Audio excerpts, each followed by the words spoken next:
ቢስሚላሂ الرحمن الرحيم እጅግሩ በጣም አዛይ በሆነው አላህ ስም እንጀምራለን። ሱረቱል ቀለም መክያ አልቀለም በመባል የምትታወቀው ምዕራፍ መካ የወረደች ናት። 52 አንቀጾች አሏት።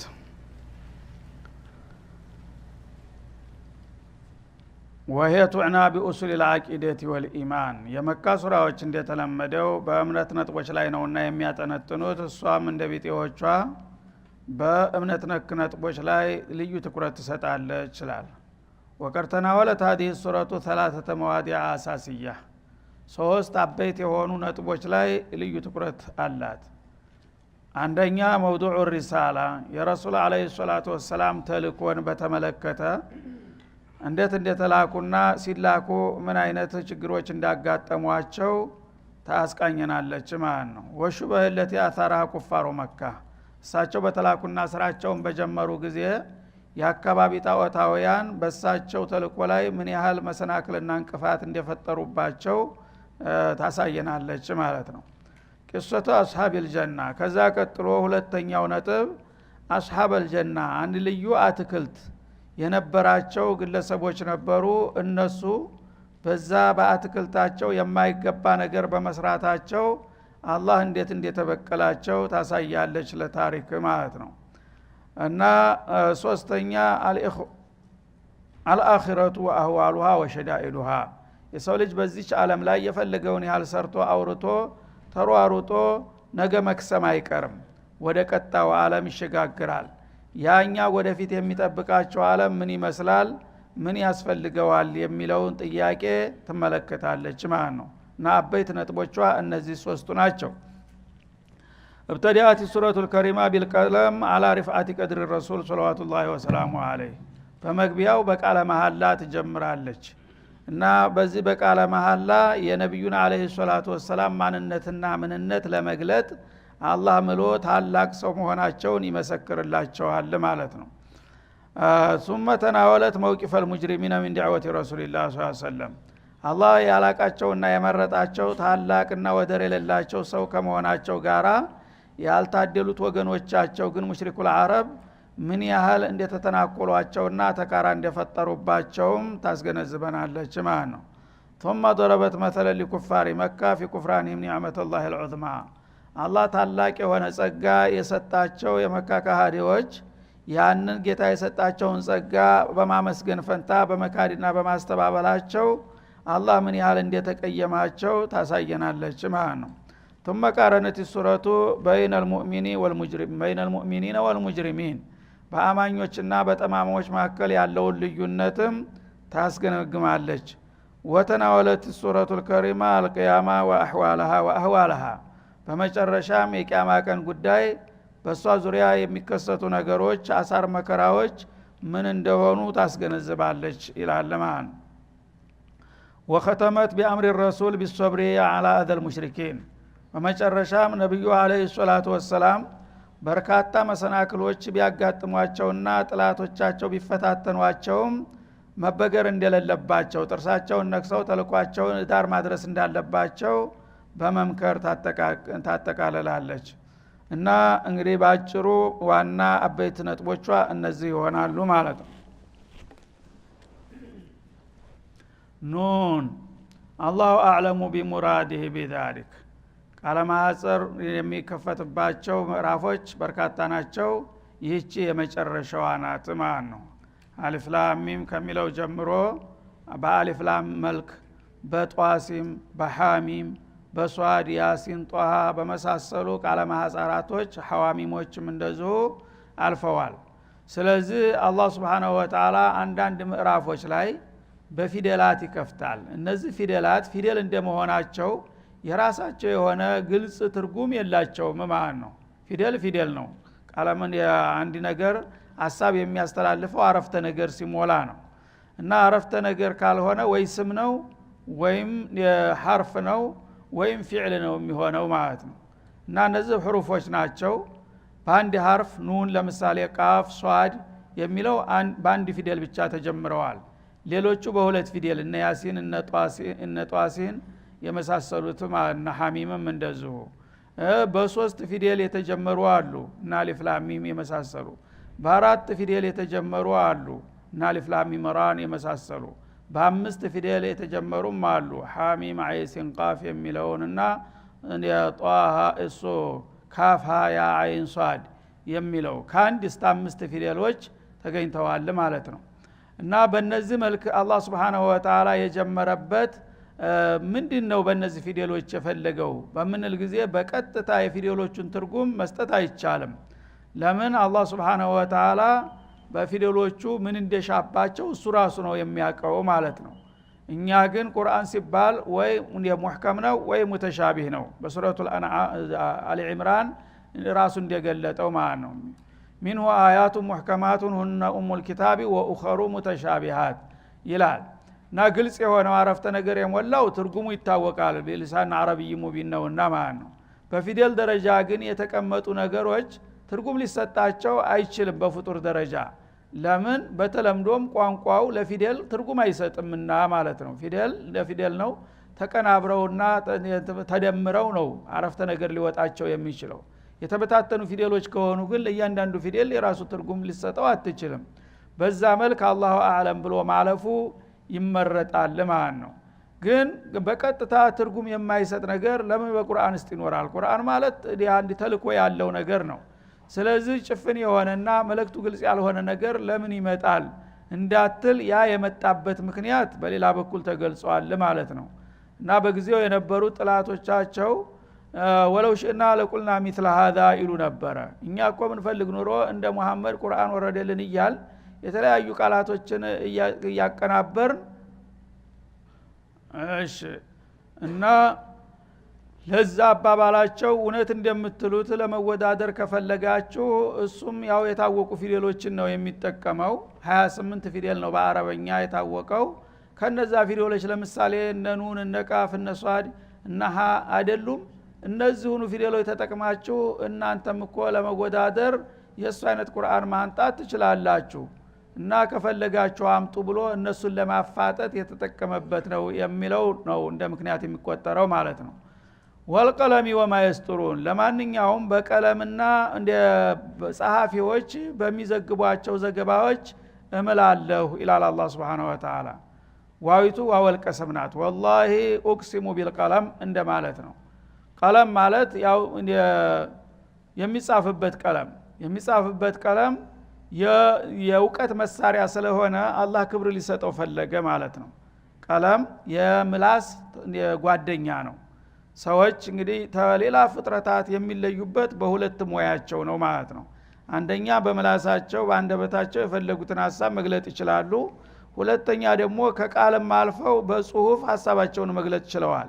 ሌሎቹ በብዙ ሺህ የሚቆጠሩት በየብስም በባህርም ያሉ ፍጥረታቶች ግን ሐሳባቸውን መግለጥ አይችሉም መጻፍም አይችሉም ማለት ነው። ይሄ ለሰው ልጅ የሰጠው ክብርና ትልቅ ንብረት ነው። ስለዚህ ይሄንን ነገር ለማሳወቅ አላህ በቀለም እምላለሁኝ። የቀለም አገልግሎት የእውቀት ምንጭ ነው ማንኛውም ቀለም ቢሆን። ምክንያቱም የሚጽፍ ሰው ብዙ መልእክቶችን ማስተላለፍ ይችላል ማለት ነው። ተእሲር አለው አሻራውን ይጥላል በምድር ላይ እና ያንን ቀለም በአፍራሽ መልኩም ተተጠቀመበት ያው ወንጀል ሊያፈራበት ይችላል። በጠቃሚ መልኩም ከሆነ ደግሞ ብዙ ሊገነባበት ይችላል። ለማንኛውም ግን ቀለም የሰው ልጅ ትልቅ ንብረቱ ስለሆነ በሱ ይምላል ማለት ነው። እና ሰዎች ለትምህርት ለእውቀት ለቀለም ትኩረትና ክብደት እንዲሰጡ መጠቆሙ ነው ማለት ነው። ቀለም ሲባል ያው 3 ወይም 4 አይነት ቀለሞች አሉ። ሁሉንም ያካትታል አሊል ጅንስያ ነውና ማለት ነው። የመጀመሪያውና ታላቁ ቀለም የራሱ ቀለም ነው። አላህ Subhanahu Wa Ta'ala አወሉ ማ خلق الله القلم ይላል في الصحيح። መጀመሪያ ፍጥረታትን ተመፍጠሩ በፊት ቀለምን ነው የፈጠረው። ይሄም እንግዲህ ትምህርት እውቀት ምን ያህል አስፈላጊ መሆኑን ያሳያል ማለት ነው። ቀለም ፈጠረ። ቀለም የሚባል ራሱ ስሙ ነው እንጂ እኛ የምናውቀው ቀለም አይደለም። ግዙፍ ዓለም የሚያህል ቀለም ነው አላህ የሱ ቀለም የፈጠረው። ያን ቀለም ከፈጠረው በኋላ ያለ ጸሐፊ እክቱብ አለው ትእዛዝ ሰጠው። ቀለም እንደኛ በእጃችን እየጎተትን ሳይሆን በትእዛዝ የሚሰራ ቀለም ነው አላህ Subhanahu Wa Ta'ala መጀመሪያ የፈጠረው ማለት ነው። እና ራሱን የቻለ ፍጡር አድርጎ ጻፍ አለው። ምንድነው የምጽፈው ሲል ማ የኩኑ ተውን ጀምሮ እስከ ዓለም ፍጻሜ እስከ መጨረሻ ድረስ የሚሆነውን ነገር ሁሉ ዘግባለው በቃ በዚህ ባንዲ ቃል ትእዛዝ ከሰጠው በአለም ላይ የሚከሰቱትን ነገሮች ሁሉ አንድ ባንድ ዘገበ ማለት ነው ለውሃል ማህፉዝ የሚባል ደግሞ ትልቅ ሰሌዳ ተቀረበ በዛ በሰሌዳው ላይ ቀለሙ ራሱ እየተሽከረከረ አላህ የፈለገውን ነገር ሁሉ ዘገበ ማለት ነው ይሄ ትልቁ ቀለም ነው ዋናው ሊማለበትም የሚገባው ትልቁ ቀለም ይሄ ነው ማለት ነው ከዛ በኋላ የመላእኮች ቀለም ይመጣል ማለት ነው አላህ Subhanahu Wa Ta'ala ባለሟል የሆኑ የቅርብ ባለስልጣናት ትልልቅ መላእክቶችን ፈጥሯል እነ ጅብሪል እነ ሚካኤል እነ እስራፊል የመዝነ መለከል መውት የመሳሰሉት እነዛ ሁሉ የራሳቸው ቀለም አላቸው የጌታን ትእዛዝ የሚያቀናብሩበት ማለት ነው ያም ያው ሁለተኛ ቀለም ነው ከዛ ከለውሃል ማህፉዝ እየቀዱ የሥራ መመሪያቸውን ለራሳቸው የሚያሰራጩበት የራሳቸው መሳሪያ ያላቸው ማለት ነው ወደ ሰዎች ስንመጣ ደግሞ እና ሰዎችና ጅኖች ደግሞ እንደዛው ቀለም አላቸው እንደ እምነታቸው እንዳመለካከታቸው የአላህ ወዳጆችም ከሆኑ ከጌታቸው የመጣላቸውን ወህይ የሚያሰራጩበትና የሚያጎለብቱበት ቀለም አላቸው የሙጅሪሞችም ደግሞ ሰይጣናዊ እንትናቸውን የሚያሰራጩበት ቀለም አላቸው ዝሮ ዝሮ የእውቀት መሳሪያ ነው እሱ ያው ውጤቱ ምንም ይሁን ምን ማለት ነው እነዚህን አራቱን ቀለሞች ሁሉ ያካትታል በእነዚህ ቀለሞች እምላለሁ ይላል አላህ Subhanahu Wa Ta'ala ወማ ይስጥሩል ካቲቡን ማለት ነው ወማ ይስጥሩን ማለት እነዚህ ቀለሞች ታዲያ ጸሐፊዎች አሏቸው ከጀርባቸው እነዛ ጸሐፊዎች በእነዚህ ቀለሞች እየተረዱ የሚዘግቡት ዘገባ ሁሉ እሱንም እምልበታለሁ ያንን ዕውቀት ማዕሉማት አላህ ነው የሰጣቸው ማለት ነው አላህ ይህን ዕውቀት ባይሰጣቸው ኑሮ እንዴት ሊዘግቡ ይችሉ ነበር የአላህ ቁድራ መገለጫ ነው እና በእነዚህ እንግዲህ ሁለት ነገሮች ምሌ የማረጋግጥልህ ነገር ቢኖር ስላንተ ማንነት ነው አንተን ጥላቶች በተለያየ መልኩ ስምህን እያጎደፉ አላማህን እያጠቆሩ ነውና ያሉት ለዛ መልስ ለመስጠት በዚህ ቃለ መሐላ እጀምራለሁ ይላል ምንድነው እሱ ማ አንተ ቢኒዕመቲ ረቢከ ቢመጅኑን ማ አንተ ቢመጅኑን ከማ يدعوه الكافرون እነዚህ ከሃዲዎች እንደሚያሰሩት አንተ እብድ አይደለህም ቢኒዕመቲ ረቢከ ሙሽተሚለን ቢኒዕመቲ ረቢከ ወፈድሊሂ በጌታ ጸጋ የታጀብክ የተጎናጸፍክ ስትሆን አንተ ጥላቶች እንደሚያሰሩት እብድ እንዳልሆንክ ምሌ አረጋግጣለሁ ኢላላ አላህ Subhanahu Wa Ta'ala ስለዚህ ቢኒዕመቲ ረቢከ የሚለው ሙክሃም ነው መሐከል ጣልቃ የገባ ነገር ነው ዋናው ምንድነው ማ አንተ ቢመጅኑን ያ መሐመድ ከማ يدعيه الكفار ከሃዲዎቹ ጥላቶችህ አንተን ተቀባይነት እንዲያታገኝ እሱ ከቀውስ ነው እያሉ እንደሚያስወሩት እብድ እንዳልሆንኩኝ እኔ እቅሲሙ ቢልቀለሚ ወማ ይስጥሩን ይላል ማለት ነው ቢኒዕመቲ ረቢከ የሚለው መሐከል ገብቶ ነው ቢፈድሊላሂ ወራህመቲሂ ይሄ እንዳይሆን የሚከለክል ምንድነው የአላህ ጸጋና ትሩፋት ነው አላህ በጸጋው ያጀበህና ያንከባከበህ እድለኛ በመሆንህ እነሱ እንደሚመኙት የተቃወስክ ሰው እንዳልሆን እመሰክርልሃለሁ ይላቸዋል ማለት ነው እና ማ አንተ ቢፈድሊላሂ ذو ፈድሊን እንደሚባለው በአረበኛ አነጋገር አንተ በአላህ ችሮታ ትልቅ ሰው ነህ ይባላል ልታመሰግነው ስትፈልግ እና አንተ ذو ፈድሊን ነበር ቃሉ ግን ቢፈድሊላሂ የሚለው መሐከል ጣልቃ ታገባበታለህ እና ቢኒዕመቲ ረቢከ ማለት ቢራህመቲ ረቢከ ወኢንዓሚሂ ጌታ ስላዘነልህና ችሮታውን ስለለገሰህ ጥላቶችህ እንደሚሉ እብድ አይደለህም ጤናማ የተሳካ ከማንኛውም አቂል ከተባለው ሁሉ የበለጥክና የተመረጥክ ሰው ነህ በጌታ ጸጋ በማለት ጌታ ጥላቶቹ የሚሰነዝሩባቸውን ትችት አስወግዶ ውዳሴውን ይቸራቸዋል ማለት ነው ወኢነ ለከ ለአጅረን ገይረ መምኑን አንተ ደግሞ ይህንን የጌታህን ኃላፊነት በመወጣትህ ሪሳላውን ተቀብለ ወደ ህዝቦች በማሰራጨትህ የማይለካ የማይደካ የማይቋረጥ የሆነ ምንዳ አለህ ይላቸዋል ማለት ነው ሰዎቹ ተቀበሉ አልተቀበሉ የራሳቸው ጉዳይ አንተን ሰደቡ አመሰገኑ የራሳቸው ጉዳይ አንተ ግን የኔ ተወካይ ነህ የኔ ተወካይ እስከሆንክ ድረስ ቢቀበሉም ባይቀበሉም ቢጠቀሙም ባይጠቀሙም ያው ተቆራጩ ከኔ ነው ያንተ ገቢ ማለቱ ነው እና አንተ ጌታ የማይቋረጥ ወረታን ይከፍልሃል እና እንግዲህ እነዛ ሰዎች ተተቀበሉና ተተከተሉ ለራሳቸው ጥቅም ነው አወቁ ማለት ነው ሳይቀበሉና ሳይከተሉ ቢቀሩ ግን አንድ ሰውም ባያምን እኔ ሙሉ ደሞዝ ነው የምሰጥህ ይላቸዋል ነብዩ አለይሂ ሰላቱ ወሰለም ምክንያቱም ተልቆን ተወጣል አስተምራል ኃላፊነትን ተተወጣ አንድ ሰው የቀጠረው ክፍል ደሞዝ መክፈሉ አይቀርም ማለት ነው እነዛ ግን የተቀጠረላቸው ተጠቃሚዎች ካወቁ ለራሳቸው አወቁ ነው። ከካዱ ግን እነሱ ክደዋልና ብዙ ውጤት አላመጣህም ብዬ ደሞዝህን አልቀንስብህም በሙሉ ሰጣለሁ ይላቸዋል ማለት ነው። ለአጅረን ገይረ መምኑን የማይቋረጥ ይላል። እንደውም የጥሮታ መብትም ጭምር ነው ማለት ነው። የማይቋረጥ እሳቸው በስራ ላይ የቆዩት ስንት አመት ነው? በጣም ጥቂት ጊዜ ናት። 23 አመት ብቻ ነው ያገለገሉት። 23 አመት በስራ ላይ እስካለ ድረስ ከዛ በኋላ ሞተ መሐመድ ኢዳ ማተ ኢብኑ አደም እንቀጡ አመሉ የሚለው ይመለከታል አይመለከትም አንተን ይላል። ለምን እስቲስና አድርገዋታል? ኢላ ሚን ثلاثه አው ዒልሚን እንተፈዑ ቢሂ ስለሆነ ዒልመን አየ ዒልሚን ተረከው ይህንን የጌታን እውቀት ለሰው ልጆች አስተዋውቀው ስለሄዱ አሁን በስራ ላይ እንዳሉ ነው የሚቆጠሩት ነብዩ አለይሂ ሰላቱ ወሰለም። በአለም ደረጃ የሚሰራ የሚወራ ኸይራት ሁሉ በሙሉ በሳቸው ገቢ ያላቸው። ያንዳንዳችን የምንሰራው ዒባዳ አላህ የተቀበለው ከሆነ በሳቸው ሰበብ ነውና ለዚህ የበቃ ነው። በእያንዳንዳችን ይታሰብላቸዋል ማለት ነው። ይሄ አይነት እንግዲህ የማይቋረጥ የሆነ ምንዳ ነው ምልግስህ ይላቸዋል። እሳቸው በቅብራቸው አርፈዋል፣ ግን ስራቸው ይቀጥላል እንደ ጎርፍ ማለት ነው። የማይቋረጥ የሆነ ምንዳ እንለግስሃለን፣ ይሄንን እንደማደርግልህ አረጋግጥልሃለሁ አለ። ወኢነ ለከ ኢነ ሊተእኪር ናት ሐቀን አነ ሰውዕጢከ አጅረን ገይረ መቅጡዕ የማይቋረጥ ቋሚ ዘላለማዊ የሆነ ምንዳ እለግስሃለሁ ሰዎች አመኑም አላመኑ ይላል። ወኢነከ አንተ ደግሞ ለዓላ ኹሉቂን ዐዚም በጣም ታላቅና ጉሩም ድንቅ በሚባል ሸጋ ጸባይ ላይ ነህ ይላል። በአለም ደረጃ እንግዲህ የዚህ አይነት ምስጋናና ውዳሴ የተሰጠው ሰው ቢኖር አንድ ሰው ብቻ ነው ማለት ነው። ሌሎቹን እንደዛ አላላቸውም። አንተ በታላቅ ጸባይ ላይ ነህ። በአላህ ደረጃ እንግዲህ በኢና አክዶ ማለት ነው። በላመልቀሰም እንደገና አጎልብቶ ዐዚም ደግሞ በሚለው በሲገተ ሙባለጋ ማለት ነው። አንተ በእርግጥ በጣም የማይለካ የማይደካ የሆነ ጉዙፍ በሆነ ታላቅ መልካም ጸባይ ላይ የታነጽክ ሰው ነህ በማለት ያወድሳል። እንግዲህ ኻሊቅ السماوات والارض በዚህ መልክ የሚያወድሰውና የሚያወግሰው ሰው ፍጥረታት በሙሉ በአንድ እንኳን አንድ ኢጅማዕ አደረገ ተስማምታ ብታወግዘውና እንትን ብትለው ምንድነው ሊያረገው የሚችለው?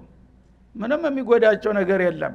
አለቀ። ባለቤቱ አንተን የሚያክል ሰው የለም በአለም አለ እና ወህል አንድ አዕላ ምን هذه الشهاده ከዚህ የበለጠ ምስክርነት ከየት ሊመጣ ይችላል? አንተ በታላቅ ጸባይ ላይ ነህ። እዚህ ጎደለህ የማይባል እንከን የሌለ ፍጹም ሙሉ ሰው ነህ ይላል። ቸር ነህ፣ ሩህሩህ ነህ፣ ጀግና ነህ፣ አርቆ አስተዋይ ነህ፣ ታጋሽ ነህ፣ እንደ ሰዎችን ወዳጅ ነህ፣ ለሰዎች ተጨናቂ ነህ። ሁሉ ነገር የሰው ልጆች መልካም ጸባይ የተባለ ሁሉ ተጠቃሎ አንተ ላይ ነው ይላል አላህ Subhanahu Wa Ta'ala።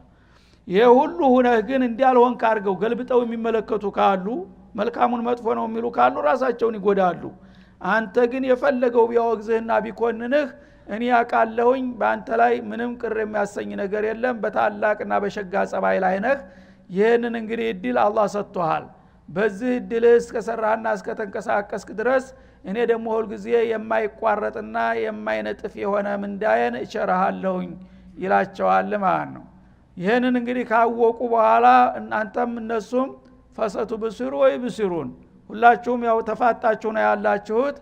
አንተም በጥላቶች ላይ የሚደርሰውን ውጤት ታያለህ፣ እነሱም ያያሉ። ያው ፈረሱም የዳውም እንደሚባለው ማለት ነው። ግደለም ሐቁን የጋር ነው እያለ ይደንፋ ሁሉም እየተነሳ አንተን ያውግዝ ይልከፍ ጥቁር ቀለም ይቀባ ተፈለገ። ግን በመጨረሻ ፈሰቱ ብሲሩ አንተ አቂበተል ሙከዚቢን ማለት ነው። ያስተባባይ ጥላቶችህን ፍጻሜና ውጤት ታያለህ፣ አሳይሃለሁ ወደፊት ማለት ነው። ምን እንደሚያጋጥመው አንተን የሚያብጠለጥለውና የሚሰድበው የሚነቅፈው የሚዘልፈው በዚህ ስራው ምን ውጤት ላይ እንደሚደርስ ነገ አሳይሃለሁ ይላቸዋል ነብዩ አለይሂ ሰላቱ ወሰለም። ወይብሲሩን እነሱም ራሳቸው ያውታል የሥራ ውጤታቸውን። ስለዚህ ሁላችሁም የምትሰሩትን ስሩ፣ የምታወሩትን አውሩ። በመጨረሻ ግን ሁላችሁም በአደባባይ ውጤቱን ታውታላችሁ፣ ያኔ ይገባችኋል በለተዋቸው ይላል።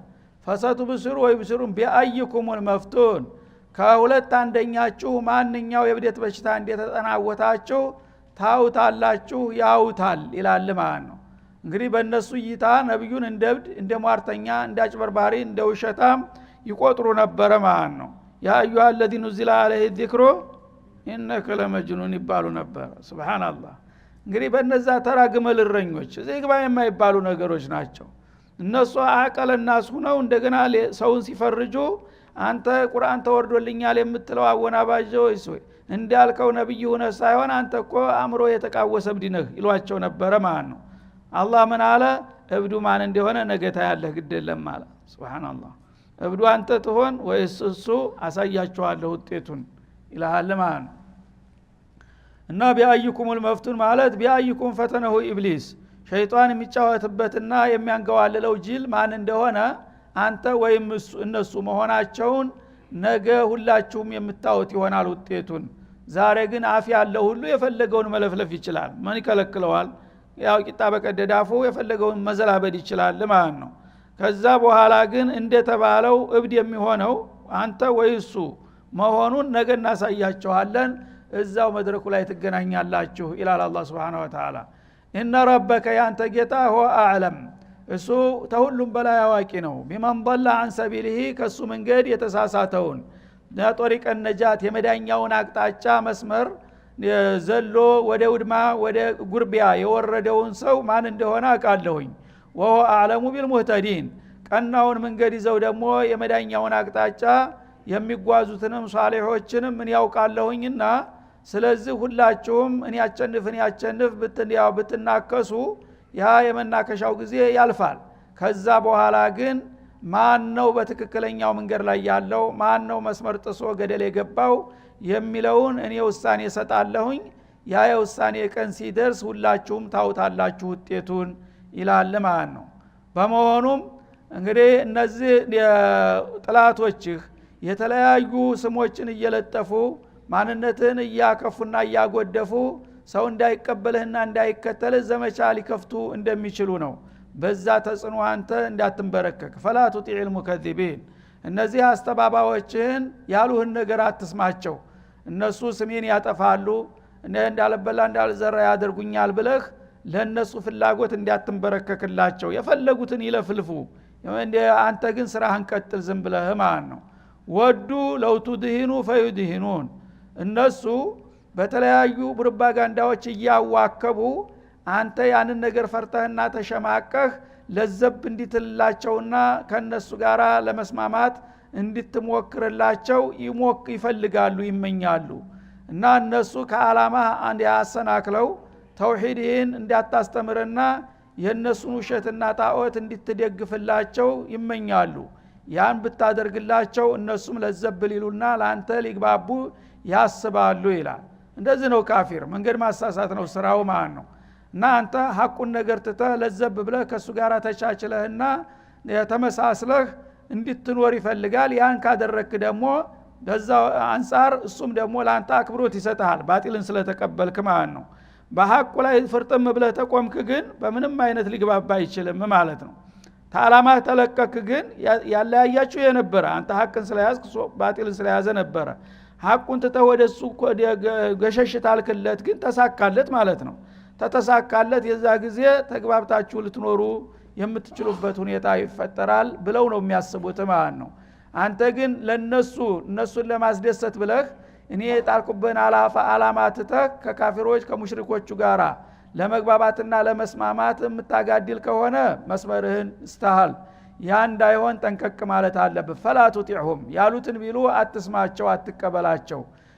ያ መለፍለፉን ማጉደፉን መዝለፍ መንቀፉ ሙያቸው ነው ያሉትን ይበሉ እንደ ቁጥራቸውና ዝም ብለ ስራህን ቀጥል ይላቸዋል ማለት ነው ولا تطيع كل حلاف مهين በተለይም ከነሱ መካከል ደግሞ የባሰበትና የጠናበት ሰይጣን አለ እሱን ደግሞ ጭራሽ እንዳትሰማው የፈለገውን ነገር ሐሳብ ያቀርብልህ ይላል ሐላፍ ቃለ መሐላ የሚያበዛ በውሸቱም በእውነቱም አላህን ስለማይፈራ ዝም ብሎ والله العظيم እያለ ይሰብካል ያዋክባል والله እንደዚህ ነው ለምንኛ ኮላንተ ብለን ነው ለምን እንትን እንላለን እያለ 10 ጊዜ በመልልህ በአላህ ስም እየማለ ይሄ ሰው ብለህ እንዳትታለል ውሸታም መሐላው ብዙ ነው ይላቸዋል ማለት ነው መሂን ወራዳ የሆነ ክብረ ቢስ ማለት ነው ወራዳ የሆነ እሱ ርኩስ ዓላማውን ለማስፈጸም እንጂ ሌላ ነገር አያሳስበውም ያው ባጢሉን ነገር ሐቅ አስመስሎ ኸይሩን ሸር አስመስሎ በወራዳነት በጌታ ስም እያታለለና እየሸነገለ ሊያዋክብህ የሚሞክር ሸረኛ አለና በተለይ እሱን በጣም ተጠንቀቀው ይላል ማለት ነው። ሐማዝ ሐሚተኛ የሆነ ሰውን መብላት ነው ስራው፣ ሁሉ ጊዜ ማማት፣ ሰውን ማናከስ፣ መሻኢን ቢነሚም እና ነገሮችን ማሳበቅ፣ ዘመድ ወዳጅን፣ ጎረቤትን፣ ጓደኛን፣ ዘመድን በማጣላት ላይ ሁሉ ጊዜ ሰውን ማናቆር ነው ሰው። ስለዚህ አንተ ጋር ሲመጣ ያንተ ወዳጅ ይመስላል፣ ሌላው ጋር ሲሄድ ደግሞ የሌላው ወዳጅ ይመስላል። ሁሉንም እያናከሰ እሱ በዛ መካከል መኖር የሚፈልጋል። እንዲህ አይነቱን ሽርር ሰው ደግሞ ጭራሽ ጆሮ እንዳትሰጠው ይላል ማለት ነው። ነገርን የሚያሳብቁ ሰዎች ጸረ ሰላም ናቸው። ሁሉ ጊዜ ያው ሰላም እንዳይሰፍን ነውና የሚሰሩት ማለት ነው። መናዒን ሊልኸይር እንደገና ገንዘብን የሚከለክል የሆነ ሀብታም ባለጸጋ ሊሆን ይችላል የዚህ አይነቱ ሽርር ሰው። ስለዚህ በኢኮኖሚ እያስፈራራ ሰዎችን ሊያንበረክክ ይችላል ማለት ነው። እንዲህ ካረጋችሁ እንደዚህ ረዳችኋለሁ፣ ይህን ካላረጋችሁ ግን ወዮላችሁ እርዳታዬን አቋርጣለሁኝ እያለ የሚያዋክብ የሆነውን ሸረኛ አትስማው ማለት ነው።